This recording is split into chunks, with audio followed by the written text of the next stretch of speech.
이번 시간에는 그 예배 정의 두 번째 세션입니다. 그래서 이번에는 예배 정의와 목적을 이야기하는데 예배가 가지고 있는 신학적인 정의들, 그 신학자들은 어떻게 예배를 정의하고 있는지 그 정의들을 살피고, 또 성경에서는 예배를 어떻게 어휘적으로 설명을 하고 있는지 그 두 부분을 함께 살펴보도록 하겠습니다. 에모리 대학에서 조직신학으로 공부를 하신 분이에요. 그리고 가르치신 분이에요. 그리고 지금은 이제 은퇴를 하셨는데, 이분께서 조직신학자이면서도 예배학을 가르치신 분이세요. 단 셀리어스라고 하시는 분인데, 예배학적인 이 지식도 참 대단하시지만 예배 음악에 대한 이해도 굉장히 탁월하시고, 그리고 아주 좋은 성품을 가지고 계시는 아주 좋은 예배학자십니다. 한국을 참 사랑하시는 분이세요. 그래서 한국도 자주 오시고 강의도 자주 해주시는 그런 분이신데, 이 단셀리어스 교수님은 아주 중요한 그 정의를 하나 우리에게 던져주고 계세요. 그게 뭐냐면, 하나님을 예배하는 것은 1차적 신학이다. 이건 정의라고 표현하기보다는 예배가 무엇인지에 대한 그 성격을 아주 분명하게 제시해 주고 있습니다. 1차적 신학이라고 하는 표현 자체가 굉장히 좀 낯설 거예요. 영어로는 primary theology라고는 표현을 썼어요. primary theology. 이런 이해들이 조금 일반적으로 있습니다. 그 예배라고 하는 그 학문의 영역에서 보자면 조직신학, 성서신학 이런 신학적인 것들이 프라이머리, 아주 1차적인 것들이고, 실천신학, 예배학이 속해 있는 이 실천신학은 세컨더리, 이 부차적인 어떤 영역으로 일반적으로 생각할 수 있지만, 또 그런 이해들이 아주 보편적으로 있어요. 그렇지만 예배에 있어서는 이 예배가 가장 1차적인 신학이다라는 정의를 내리고 있고, 예배에 대해서 이해를 갖고 있는데, 이건 대단히 중요한 정의입니다. 이유는 기독교 예배는 그 가장 처음에, 그리고 가장 중심에 예배가 있었어요. 우리가 언뜻 생각하면 이 성경이, 또 이 신학이 이 예배보다 먼저 있었을 것으로 생각하는 사람도 있을 거예요. 근데 그렇지 않습니다. 기독교는 그 시작에서부터 예배가 있었어요. 그러니까 예배가 있었기 때문에, 모임이 있었기 때문에, 교회 함께 모여서 예배함이 있었기 때문에 그걸 통해서 실제 성경이 필요했던 겁니다. 함께 모여서 예배를 드리는데 하나님의 말씀을 서로 나누고 복음서를 나누고 또 이 서신을 나누기 위해서 성경이 보다 구체적으로 만들어지고 또 사람들에게 보급을 시켜야 하는 당위성들이 생겨나게 됐던 거죠. 신학도 예배를 근거해서, 예배를 통해서 나온 것이지 예배와 신학은 분리될 수 없어요. 성경 또한 마찬가지입니다. 예배 공동체가 먼저 함께 모임을 갖기 시작했기 때문에 그것으로부터 하나님에 관한 신학이 나오게 된 겁니다. 그래서 이 단셀리어스가 예배야말로 가장 primary theology라고 하는 1차적 신학이라고 하는 이 정의는 굉장히 중요합니다. 그러니까 예배가 모든 것의 가장 파운데이션, 기초가 된다라고 하는 것으로 우리는 이해하고 또한 받아들일 수가 있어요. 기독교 예배 공동체의 이 공동체라고 하는 표현도 제가 다음 시간에 더 구체적으로 설명을 드리겠지만, 개인이 혼자 경건의 시간을 가지고 그걸 통해서 하나님 앞에 예배를 드리는 것은 이 근거가 참 약해요. 왜냐하면 공동체성을 상실하고 있기 때문에 그렇습니다. 이 공동체성은 어디서부터 시작이 됐냐면, 초대교회 예배 그 모임이 개인의 모임이 아니라 공동체의 모임이었기 때문에 그래요. 예배의 이 에클레시아 모임에 기초해서 이루어진 예배 행위이기 때문에 예배는 다분히 공동체적 성향을 굉장히 가지고 있어요. 그리고 그러다 보니까 예배는 어떤 개인의 경건을 위해서 있는 것이 아니라 공동체적 행위를 위해서 행해지는 것이다. 이런 이해가 좀 중요하고요. 이 단셀리어스가 이야기하고 있는 1차적 신학이라고 하는 것은 기독교 예배 공동체의 가장 근간을 이루는 가장 중요한 것이 예배이다. 그럼 지금 코로나19 시대에 이 예배에 관한 논란 또한 이거의 이해를 가지고 있어서 그렇습니다. 기독교 예배, 기독교인으로서의 정체성이 어디로부터 나오느냐? 예배로부터 나오는 것이기 때문에 모이지 못하고 함께 예배하지 못하고 온라인으로 예배를 드리고 이게 과연 진정한 예배 공동체이냐, 이런 질문들은 계속 제기될 수밖에 없는 그런 상황인 거죠. 두 번째 학자는 알렉산더 슈메만이라고 하는 학자입니다. 이 학자는 정교회 학자예요. 정교회 예배 학자인데 이 알렉산더 슈메만은 이런 표현을 씁니다. 성례전적 경건성을 기억하는 공동의 활동이 예배이다, 이렇게 표현을 하고 있어요. 그가 이렇게 저서에서 기록을 하고 있습니다. 인간은 먹어야 사는 존재다. 그런데 인간이 먹어야 할 음식은 다름 아닌 하나님이다. 우리 삶의 모든 배고픔은 결국 하나님을 향한 배고픔이다. 우리의 모든 갈망은 궁극적으로는 하나님을 향한 갈망이다. 오직 인간만이 하나님이 주신 복에 대해 찬양으로 응답하는 존재다.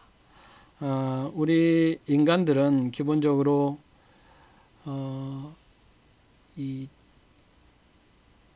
함께 모여서 예배하도록 지음받은 자들이다라고 기본적인 이해를 갖고 있고요.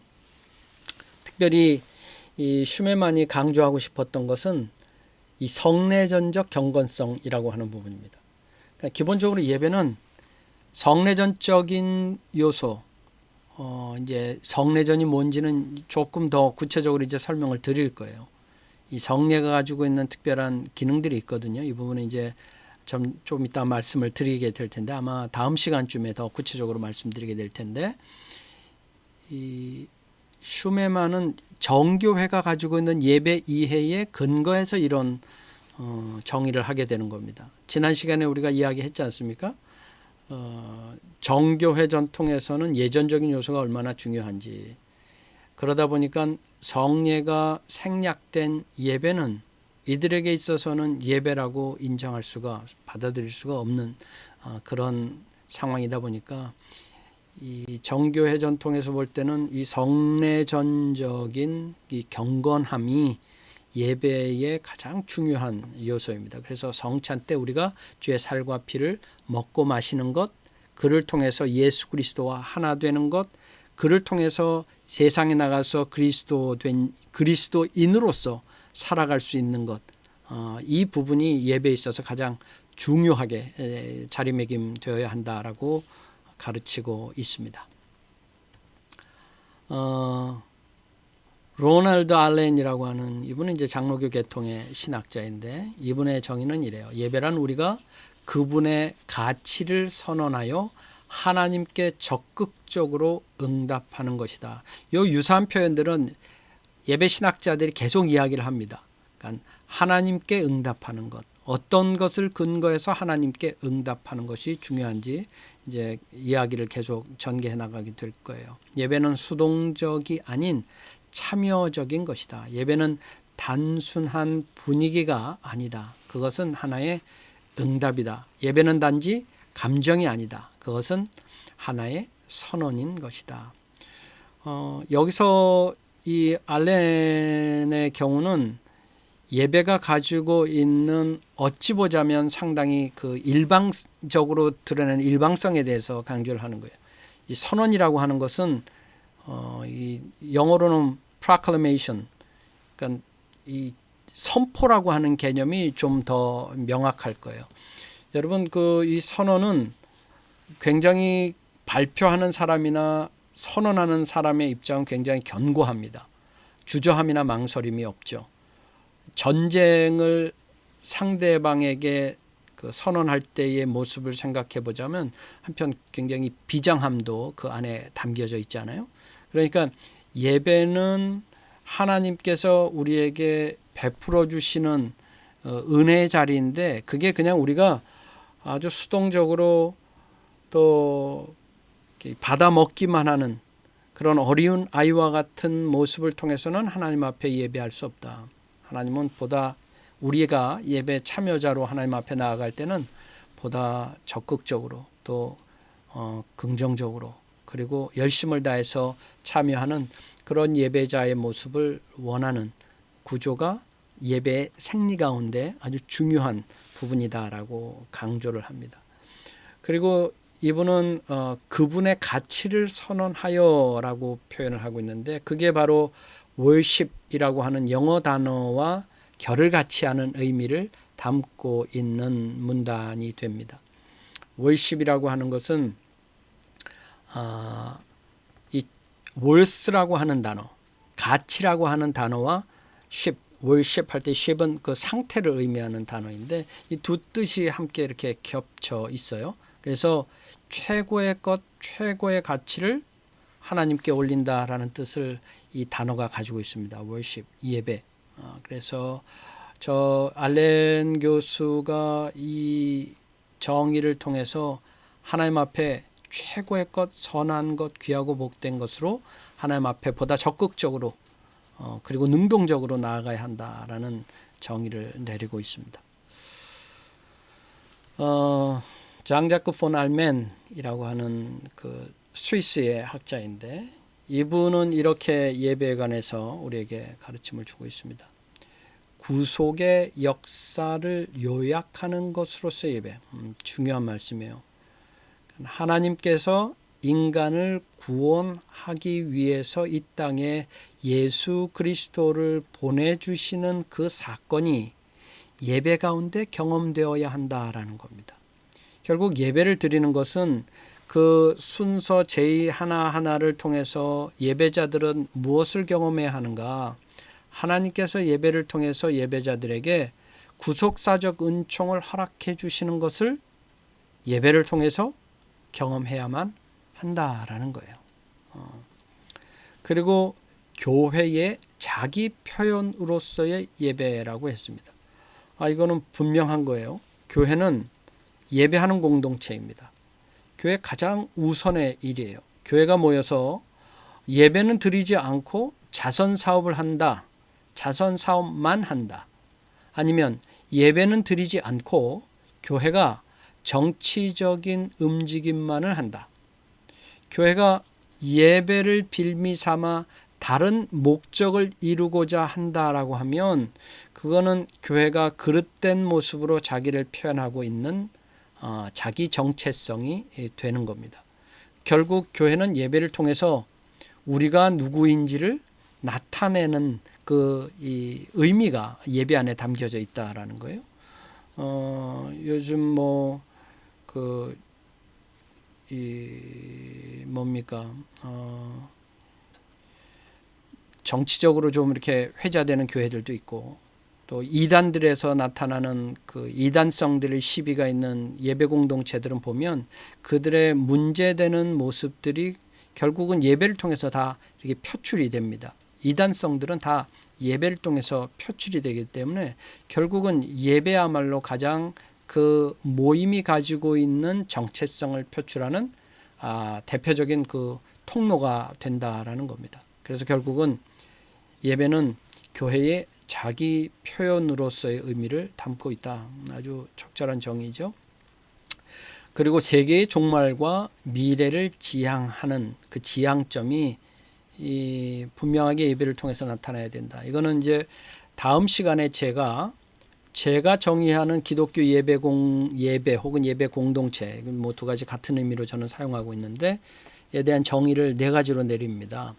그때에 보다 더 구체적으로 이 종말과 미래를 지향하는 그런 예배가 갖는 의미를 좀 더 구체적으로 더 설명을 드릴 거예요.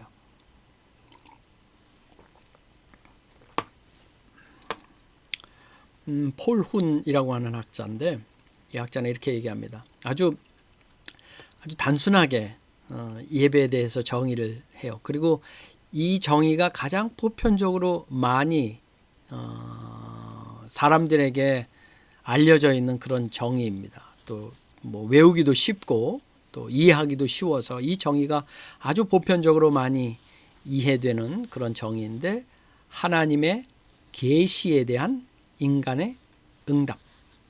하나님의 계시에 대한 인간의 응답. 계시는 뭐냐 하면 감추어져 있던 것이 드러나는 것이 계시예요.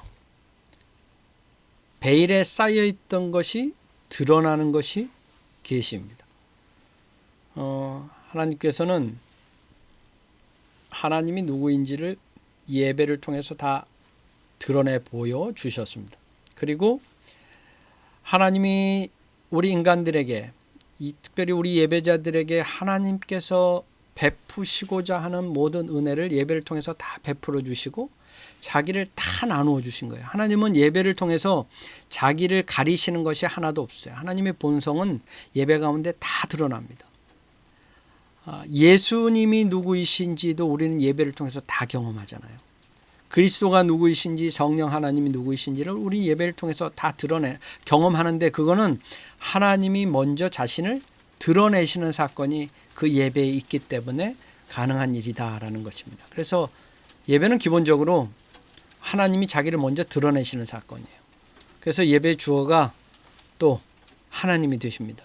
하나님의 주권이 예배 안에 있다라는 것이죠. 그래서 하나님의 자기 계시가 먼저 나타나면 그에 대한 응답이 예배를 통해서 있다라는 거예요. 하나님이 계시하시고 우리는 응답을 하는데, 여기서 말하는 그 응답의 개념을 대답의 개념으로 이해하시면 안 돼요. 마치 출석을 부를 때 자기의 이름이 호명되면 네 하듯이 예배에 참석해서 그냥 하나님의 은혜 베풀어 주시는구나, 네 감사합니다, 이런 단순한 개념의 응답이 아닙니다. 대답이 아니에요.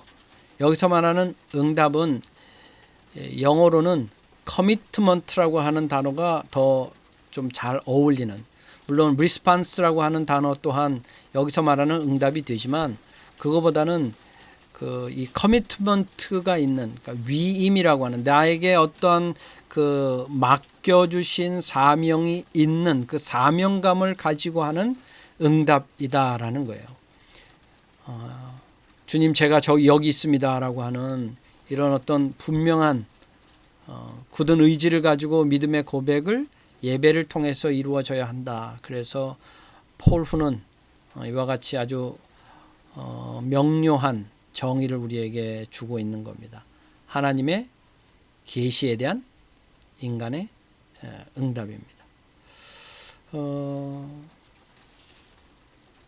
다음 이 로버트 웨버라는 학자인데, 이 로버트 웨버는 조금은 좀 특별한 분입니다. 어찌 보면 우리 예배학계에서는 이단화 같은 그런 분이셨어요. 북미 대륙의 예배학 계통에서는 이분의 존재감은 상당히 없었습니다. 그런데 이분은 돌아가신 이후에 더 조명받기 시작했고, 실제 이분이 그 예배학의 요즘 또 이분의 영향으로 새로운 예배 운동들이 미국 쪽에서 일어나고 있는데, 이분은 고대 미래 교회라고 하는 Ancient Future Worship이라고 하는 새로운 예배 장르를 개척하신 분이기도 합니다.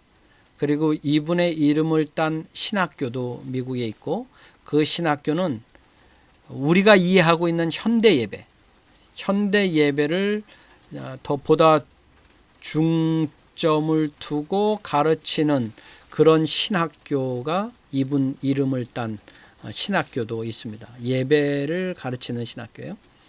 근데 이분은 그 Ancient Future, 고대 미래교회라고 하는 예배를 시작을 하셨는데, 고대 미래는 뭐냐면 그 예배의 내용은 초대교회의 그 내용을 가지고 있지만 형식은 미래지향적으로 가야 한다라고 하는 이해를 가지고 예배를 새롭게 해석하기 시작을 합니다. 그래서 1990년대 후반부터 이분은 학교에서 가르치시던 것을 그만두고 현장에 나와서 본인이 가르치시던 그 예배 신학의 근거에서 예배 공동체를 만들기 시작을 하고 그걸 기초해 가지고 이제 신학교까지 확장시키는 그런 사역을 감당하셨던 분입니다. 그러면서 이분은 예배 개혁 운동을 하신 분이라고 표현을 하는 것이 더 정확할 것 같아요. 그러니까 현대 예배를 어찌 보자면 시작하셨던 21세기 들어서 21세기 반 현대 예배를 시작하셨던, 그래서 이제 요분이 이야기했던 Ancient Future Worship 고대 미래 교회 예배는 현대 예배를 다룰 때에 여러분 이제 우리가 또 한번 언급을 하게 될 겁니다. 근데 이분은 뭐라고 예배에 대해서 정의를 하셨냐면 예배는 그리스도의 죽음과 부활 사건에서 최고조에 다다른 하나님의 놀라운 구원 행위를 축하하는 것이다.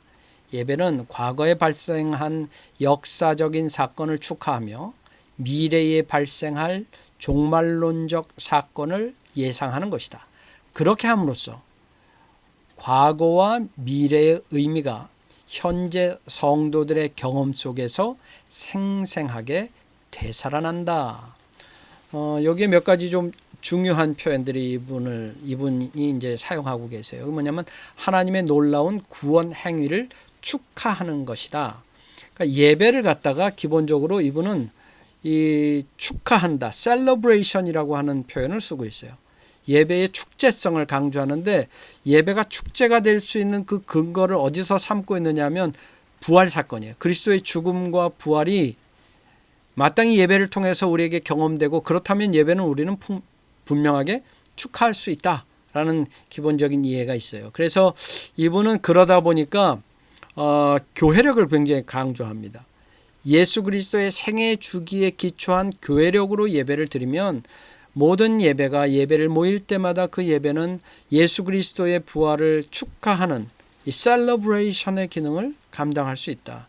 물론 고난주간이라고 하는 예수님의 죽음을 기념하는 주간도 있지만 어찌 보면 그 고난주간 한 주간을 제외한 모든 기독교 예배 공동체의 모든 모임은 예수 그리스도의 죽음뿐만 아니라 부활에 무게점을 두고 축하를 하고 축제성이 드러날 수 있어야 한다라고 강조를 하고 있습니다.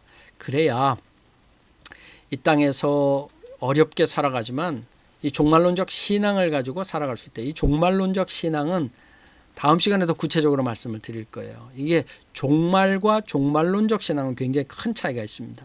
그래서 종말론적 신앙을 가지고 살아갈 수 있다. 예수 그리스도와 함께 살아갈 수 있다. 이게 예배가 가지고 있는 가장 큰 기능이다라고 강조를 합니다. 전 개인적으로 이 로버트 웨버를 굉장히 좋아해요. 그리고 현대 예배를 다룰 때도 이 로버트 웨버를 굉장히 이제 무게감 있게 여러분들과 함께 다루게 될 겁니다. 네, 로버트 웨버 기억 한번 해두시면 좋을 것 같아요. 제임스 화이트 제 선생님이십니다. 제가 예배학을 전공하게 된 그 시작점에 이 제임스 화이트라고 하는 선생님이 계셨어요. 감리교 목사님이시기도 하셨고 지금은 돌아가셨습니다. 제가 논문을 마치고 그 다음 해인가 그 다다음 해인가 돌아가셨는데 심장 질환이 있으셔서 돌아가셨는데 이분은 아주 다수의 저서를 남기셨고 아주 폭넓게 이분의 저서가 예배학 서적으로 선택되어서 이 교단의 삶과 상관없이 심지어 이제 카톨릭 이 개통의 신학교에서도 이분의 책을 주교재로 일반적으로 사용할 만큼 이분의 저서는 아주 뭐 대단해요. 근데 제가 아주 하나님의 은혜로 이분에게서 수업을 수학기 들을 수 있었어요. 그리고 이분이 박사과정 하는 내내도 저에게 큰 영향력을 행사하셨던 분이었고, 근데 안타깝게 건강이 안 좋으셔서 이 박사 논문 심사는 이분이 못하셨지만 그래도 논문을 다 읽고 제 평가를 해주셨던 제 은사시기도 하셨습니다. 제임스 화이트 이렇게 예배를 정의하셨어요. 기독교 예배는 예수 그리스도 안에서 그리고 그를 통하여 하나님을 알게 되고 이 알매 따라 응답함으로써 가장 심오한 경지에서 실제에 접근하려는 신중한 행동들이다.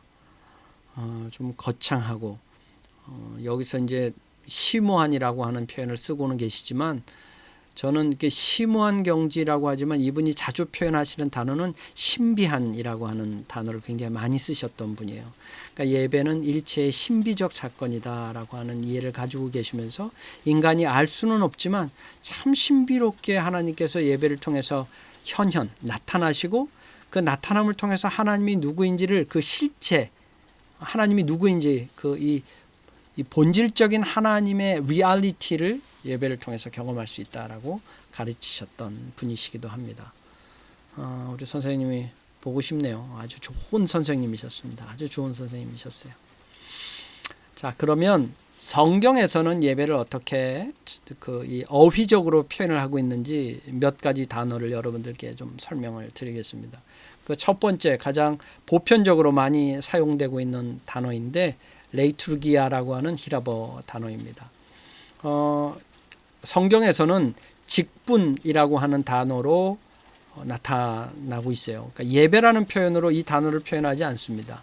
직분, 일꾼 또는 뭐 어느 곳에서는 사명 뭐 이런 단어로 표현이 되는데 이 레이투르기아라고 하는 단어는 두 단어가 이렇게 합쳐 있어요. 에르곤이라고 하는 단어하고 라오스라고 하는 단어가 합쳐져 있는데 백성들의 일이라고 표현을 할 수가 있습니다. 백성들의 일. 이거를 레이투르기아를 영어로는 리터지라고 하는데 제가 미국에서 공부할 때 너 전공이 뭐니? 라고 하면 저는 Liturgical Studies 혹은 리터지라고 답을 했습니다. 그러니까 리터지라고 하는 표현이 일반적으로는 월십이라고 하는 단어를 많이 쓰고 있지만 월십은 우리가 드리는 예배에 대한 표현이기는 하지만 어떤 예배 공동체에서는 예전적인 요소가 이렇게 좀 생략되어 있죠. 그런데 예전성이 가미된 예배를 할 때는 보통 리터지라고 하는 표현을 굉장히 일반적으로 보편적으로 사용합니다. 리터지. 이 의미를 두고 볼 때는 예배는 백성들의 일이라는 그 의미를 담고 있어요. 백성들의 일이라는 것은 뭐냐면 예배는 기본적으로 한 사람에 의해서 이루어질 수 있는 성격의 것이 아니라는 겁니다. 예배는 대단히 공동체적이고 함께 이루어져야 하는 거예요. 제가 하는 학회가 있습니다. 나눔의 예전 학회라는 학회가 있는데 이 학회에서는 제가 한마디를 하면 거기에 대한 그 응답을 우리 학회원들이 딱 합니다. 제가 예배는 하면 우리 학회원들은 노동이다라는 답을 하는데 이게 저에게 있어서는 하나의 명제이고 정의이기도 합니다. 예배는 반드시 노동이 필요해요. 모든 노동이 예배일 수는 없지만 모든 예배는 반드시 노동이 필요합니다. 여기서 말하는 노동은 뭐 두 가지 의미가 있는데 이 의미에 대해서는 제가 다음 시간에 좀 더 구체적으로 좀 설명을 드릴 거예요. 왜 예배에 노동이 필요한가? 이거는 좀 부연은 좀 미루어두도록 그렇게 하겠습니다. 두 번째 또 많이 쓰이는 단어가 프로스케네오라고 하는 히라버 단어입니다. 프로스케네오. 절하다, 굽어 엎드리다, 입 맞추다. 이 단어는 이 복종의 뜻을 담고 있습니다. 근데 이번에 그 대한성서공회에서 새로운 번역본의 성경을 지금 출판 중에 있는데 그러면서 몇몇 그 예배학자들에게도 요청을 했어요. 성경에 있는 단어들 가운데 예배 관련 단어로 좀 바꾸어 쓰면 하는 단어들이 있는가. 이제 그러면서 저희들이 이 절하면이라고 하는 단어를 예배하면으로 이렇게 바꾸는 것이 좀 적절하지 않겠냐라는 제언들을 좀 한 부분들이 있습니다. 성경에 보면 절하다라고 하는 표현들이 이 프로스키네오라고 하는 단어들이 여러 번 나오는데 이거는 우리가 생각하는 의미에 이렇게 절을 의미하는 것은 아니에요. 그거보다는 절을 통해서 뭘 하려고 하는가에 좀 더 의미를 실어서 봐야 합니다. 그러니까 예수님이 탄생하셨을 때에 와서 절한 사람들이 있죠. 동방의 박사들이 와서 절을 합니다. 이거는 단순히 그냥 처음 뵙겠습니다라고 하는 이런 인사의 의미가 아니에요. 그런 의미의 절이 아닙니다. 여기서 말하는 절은 왕들이 와서 예수님께 절을 했다. 이거는 왕의 왕된 사람에게 복종의 의미를 담아서 그를 예배하고 경배하고 그를 높이는 행위가 그 단순히 짧은 절 행위 안에 이게 포함되어 있다라는 것입니다. 한자로 예배를 제가 그 이전 그 수업 때 이렇게 보여드렸었는데 기억을 하고 있는 분도 계시겠지만 예자는 한자로 무슨 예자를 쓰겠냐면 예자입니다. 예절할 때 예자예요. 예자에 배는 절배자를 사용하고 있습니다. 그러니까 예배라고 하는 것이 이 130여 년 전에 기독교가 한국에 소개되었을 때에 예배를 드리는데 이분들이 월십이라고 하는 표현을 썼을 때 한국에서 이거를 우리말로 어떻게 표현하면 좋겠을까를 고민할 때 자연스럽게 예배라는 단어가 형성이 된 겁니다. 보면 실제 우리가 예배 중에 절을 하는 행위가 없어요. 예를 갖춰 절을 하는 행위가 없지만 예배라고 하는 단어를 통해서 우리는 절대자에게 절을 한다라는 의미를 담고자 했던 것이었겠죠. 그런 의미로 볼 때는 이 프로스키네오의 의미를 이 예배라고 하는 단어가 참 잘 이렇게 담고 있는 그런 단어입니다. 기본적으로 우리는 하나님 앞에 나와서 비록 뭐 이렇게 엎드려서 이렇게 절을 하는 행위는 예배 가운데 없지만 심지어 뭐 성탄 때 우리가 찬송을 부르면서 엎드려 절하세 엎드려 절하세 하지만 절은 안 한단 말이에요. 절을 예배 때 절하는 행위는 우리는 없어요. 개신교회는 가톨릭에서는 합니다만은 그럼에도 불구하고 우리는 행위는 없지만 고백을 통해서 믿음으로 예배를 하나님 앞에 우리의 최선의 것을 올려드리는 이 복종의 의미를 담고 있다. 그래서 프로스키네오라고 하는 단어, 예배라고 하는 뜻 우리가 기억을 꼭 해야 할 것 같아요. 이제 마지막으로 이 라트리아라고 하는 단어 또한 아주 많이 사용하고 있는 단어입니다. 보통 월십이라는 표현도 쓰지만 월십 서비스라고 하는 표현도 우리가 자주 사용하고 있죠. 이 서비스의 의미입니다. 봉사 혹은 이 섬김의 의미가 예배 가운데도 있다라는 거예요. 한편 생각하면 유대인들에게 있어서 예배의 개념은 이 제사의 개념이 굉장히 강하게 자리매김하고 있습니다. 희생의 제사가 반드시 있어야 돼서 이 구약 시대의 예배를 우리가 생각해 보자면 이 피나눔이 반드시 있어야 되지 않았습니까? 그죠? 그를 위해서 수고하고 봉사하고 섬기고 돌보는 과정이 예배를 통해서 있어야 되는데 그 의미 또한 우리 신약 예배 공동체에도 이 라트리아라고 하는 단어를 통해서 있는데 이 또한 예배의 의미를 담고 있는 단어들이에요. 그러니까 다시 우리의 그 생각을 좀 복기해 보면 예배가 무엇인지를 그 성경이 가르치고 있는 단어의 의미를 통해서 한번 생각을 해보면 예배는 보다 적극적으로 인간의 노동을 통해서 형성이 되어져야 하고 그리고 예배를 통해서 우리는 하나님 앞에 그를 높이고 복종하고 순종하는 의미를 그 안에 함께 또한 담아야 될 뿐만 아니라 예배를 통해서 우리는 우리 예배 공동체가 서로 함께 나누고 봉사하고 섬기는 그런 그 공동체적 코이노니아적인 요소 또한 그 예배의 어휘를 통해서도 우리가 같이 살펴볼 수 있다라는 겁니다. 오늘 수업은 여기까지 진행하도록 하겠습니다. 이제 다음 시간에는 박혜정 목사가 정의하는 또 예배 공동체적 의미들이 있는데 그리고 성경에서 예배와 관련된 기록들은 어떤 정신에 근거하고 있는지를 다음 시간 그 수업을 통해서 살펴보도록 하겠습니다. 오늘도 수고하셨어요. 감사합니다.